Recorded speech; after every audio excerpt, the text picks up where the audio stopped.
Petuah Imam Ghazali mengenal perangkat jiwa manusia. Untuk memahami lebih jauh perjuangan batin untuk benar-benar mengenal diri dan Tuhan, kita dapat melihat jasad kita sebagai sebuah kerajaan, jiwa sebagai rajanya dan indera beserta fakultas lain sebagai tentaranya. Akal bisa disebut perdana menterinya, syahwat sebagai pemungut pajak, dan amarah sebagai polisi. Dengan alasan mengumpulkan pajak, syahwat selalu ingin merampas segala hal demi kepentingan sendiri, sementara amarah cenderung bersikap kasar dan keras. Pemungut pajak dan polisi harus selalu ditempatkan di bawah raja, tetapi tak mesti dibunuh atau ditindas, karena mereka punya peran tersendiri yang harus dipenuhinya. Tetapi, jika syahwat dan amarah menguasai nalar maka jiwa pasti runtuh.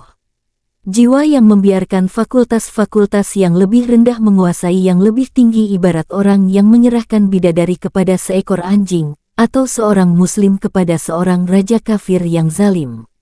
Memelihara sifat-sifat setan, hewan, atau malaikat akan melahirkan watak yang bersesuaian dengannya yang di hari kiamat akan mewujud dalam rupa yang kasat mata, seperti syahwat menjadi babi, amarah menjadi anjing dan serigala, serta kesucian mewujud dalam rupa malaikat.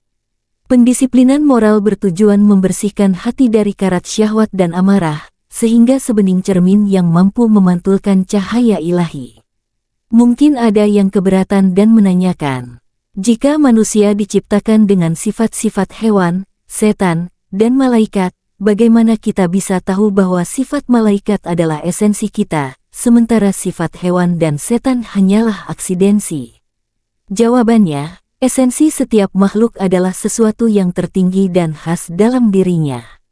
Contohnya, kuda dan keledai adalah hewan pengangkut beban, tetapi kuda lebih unggul karena ia dipergunakan juga untuk perang. Jika tidak, kuda terpuruk hanya menjadi hewan pengangkut beban. Fakultas tertinggi dalam diri manusia adalah akal yang memampukannya merenung tentang Tuhan. Jika akal mendominasi maka ketika mati ia terbebas dari kecenderungan syahwat dan amarah sehingga dapat bergabung dengan para malaikat. Dibandingkan dengan beberapa jenis hewan, manusia jauh lebih lemah. Berkat akal, ia dapat mengungguli mereka sebagaimana dikatakan Al-Quran. Telah kami tundukkan segala sesuatu di atas bumi untuk manusia, Quran Surat 45 ayat 13.